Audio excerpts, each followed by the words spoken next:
gonna be doing some Kirby stages. No, I'm just...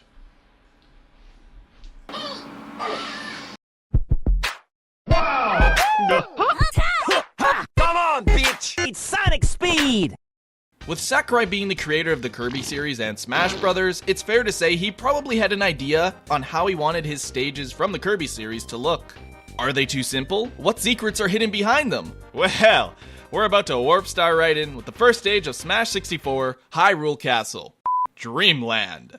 Honestly, when I finished target test with every character in the game, I had found my favorite stage in Melee. Right off the bat, and as you can probably tell, this stage is super simple. Really, it's a Battlefield clone with the 3 platforms across a flat plane. Smash 4's version, however, was toned down from Melee's, as the blast zones are not as high and wide. So in Smash 64, this is universally known as the most neutral stage for competitive players. What that basically means is there's nothing getting in your way in the fight, nothing's turning the tides of the fight. Whispy may blow in, but he's more of a nuisance than anything. And how fitting is that? Kirby, a series rooted in the principle of simplicity, would have such an incredibly non-intrusive and generic stage. Somehow I feel like this was Sakurai's intention. As a simple stage, there isn't much to its design. It's named after Kirby's general world of Dreamland, but not a specific location.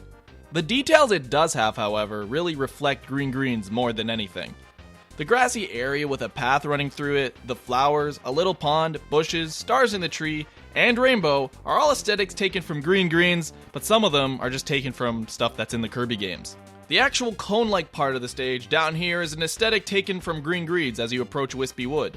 Similarly, the platforms are based off the tree you climb down as you enter Whispy's boss room. Since we're talking so much about him, Whispy Wood is the signature first boss of the Kirby games. His ability to blow wind comes from his main method of attack, his, wind puffs.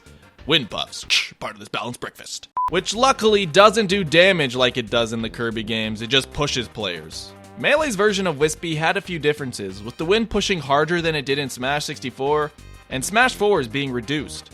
Also, there's a hilarious little glitch involving this guy. I don't know how on earth anyone could have found this, but if you do a certain attack with certain characters on a certain frame when Whispy blows his wind and then when he blinks, their attack will mess up in both animation and functionality.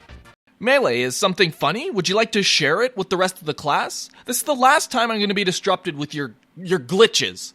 Other silly details lie in the background. I went ahead and made a clearer image of this background. Where it's still a bit blurry, we can at least see the islands and the rainbow. And this background actually looks like it was recreated in Green Green's background. You can see the similarities. However, this star island is a bit more detailed than the others. Could it be the map from Dynablade? Sure, it's a stretch, but there are a few details here that kind of resemble this map. This body of water, these mountains, this castle, cave, volcano. Now, I'm not going to hold out on this, but I just find it really cool that this has been here since Smash 64 and no one's really looked into it, so shout out to Nirbion for making this connection. Behind the stage, we get a few cameos too, such as Bronto Burt's flying across the back and King DDD, dude, I just did a video on you, how are you? It's been like a week. Now, he won't appear on the Smash 4 stage if you're playing as him, but I find it really funny that he probably appeared more in competitive play in Melee than he did in Smash 4. Air horn. Thank you. I'm out.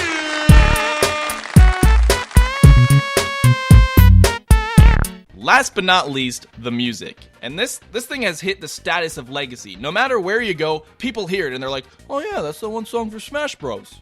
And if you didn't know, it's just a recomposition of the theme for Gourmet Race, a sub-game in Kirby Superstar and Superstar Ultra. Actually, Fountain of Dreams, our next stage, is also a composition of that song. Except this could actually pass for something you'd hear in Game of Thrones. Seriously, how did they go from this to this?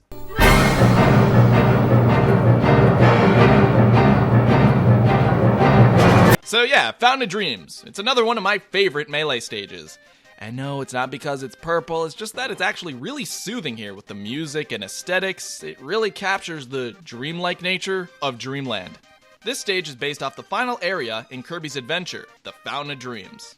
This fountain is the source of all the hopes and dreams for all the residents in Dreamland. So aesthetically speaking, Smash only had Kirby's Adventure and a brief appearance in Kirby Superstar's Milky Way Wishes to base this stage off of. Nightmare in Dreamland and any other appearance of the fountain were created after Melee, so it's safe to say Melee's interpretation of the place became the iconic look.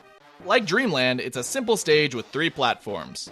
Perhaps Sakurai actually wanted this stage to also represent the simplicity that Kirby games are all about. Unlike Dreamland, the left and right platforms rise and fall on random timers, thanks to the pillars of water shooting out of the fountain.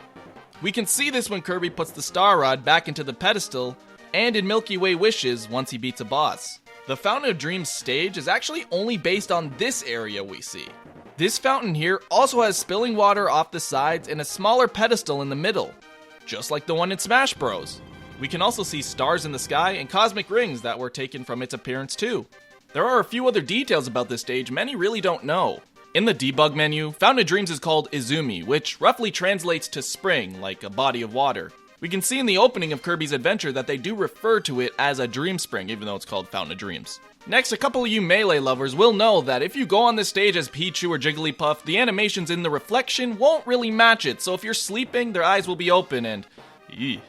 Another thing competitive Melee players will know is that if there are too many characters on this stage, due to the reflection, it will cause the stage to lag, so it's generally banned in doubles. A detail I think I'm the first to find are these Sun and Moon stones. So, what could it mean?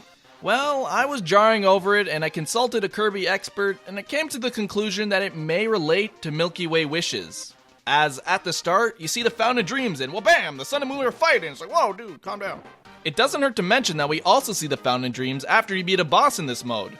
So it could be that these stones are a nod to this sub-game in Kirby Superstar. But also, Kirby tends to fight the Sun and Moon a lot in his games, so make of it as you will. All I know is, I found it. Me. I was the first one to notice that frickin' shit. Put me on the wiki. Me. Put it under the detail. Who found it? Source. Me. Put my face. Not that one, and Cat. He also helped. Now my guess is the other additions to this stage were creative choices by the Melee team, such as the rainbow effects, towers in the back, plants, and so on. See, the first game where this version of Fountain of Dreams appeared was Nightmare in Dreamland, and that came out 11 months after Melee. So it begs the question as to where the design came from. It could be that Sakurai had just looked into making a redesign of the Fountain of Dreams and Melee was the first game to include it. He was the co-director of Nightmare in Dreamland, so it's not too far-fetched to come to that conclusion. I don't really care, this place is beautiful. Come here for your first day, just give it to her. Finally, let's go into the last stage of Melee and Kirby's past stage in Brawl, Green Greens. This is more or less an update of the Dreamland stage, with Whispy front and center, as well as an expansive Dreamland background with mountains, rainbows, and water. Whispy looks and acts the same as he does in the Dreamland stage, from blinking to blowing wind, except here, Apples actually falls when he shakes it off. Yeah! While he does drop them in Kirby's Dreamland, him shaking them off is directly taken from Kirby 64. In all the Whispy fights, the apples are Kirby's only way to deal damage if he doesn't have a copy ability. In Smash, these apples can be picked up and thrown for quite a bit of damage. Also, when items are turned on, you can actually eat some of these apples. You could derive it from this one cutscene at the end of Dynablade, but I mean, IRL, apples are edible, just throwing it out there. The new addition to this stage are the falling blocks. These star blocks are everywhere in the Kirby games, with their design being most similar to that of Kirby 64's. The nature of them falling is carried over from the falling blocks in Great Cave Offensive. A more obscure reference to these blocks could be from Kirby's Star Stacker for Game Boy and also SNES, which is a Japan exclusive where you stack stars. There are even bomb blocks, which are in the Kirby games, just here they explode violently instead of just setting off a chain reaction. A lot of the little details on this stage stay true to a lot of the aesthetics you find in Kirby games. The landmasses with stars on them is a pretty common trait. And these clouds look like the ones behind Whispy in the fight. Even these mountains appear to be based off the ones seen in Dynablade Stage 4. Other than that, the path, the flowers, and fence around it look to be directly taken from the first level of Kirby 64. All that's left are these two checkered platforms, which look closely similar to the design of the ground in the Mr. Frosty fight in Kirby Superstar. Finally, there's the music, and thankfully, it's a composition of Green Greens.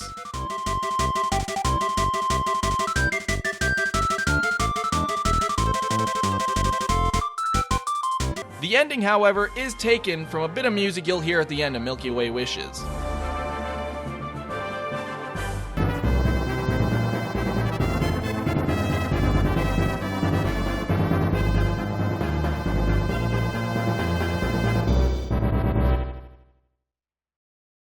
Thank you for watching! It's hot as hell in my room, and I'm burning inside like the love I have for you.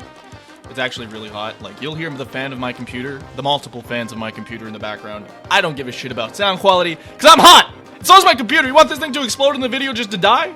Anyways, next week? No, not next week. Which kind of stages would you like to see? Sonic or Yoshi? I know, that weird selection, I know, I already did Yoshi's Story, but there are plenty of Yoshi stages that I would like to dig into, especially that one in Smash 4, but also Sonic. I love my Sonic stages. I wish they added a city escape level, whatever.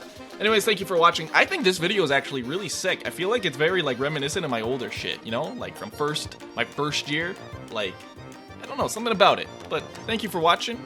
I'll see you, I'm hot. No, like, fuck, I'm done.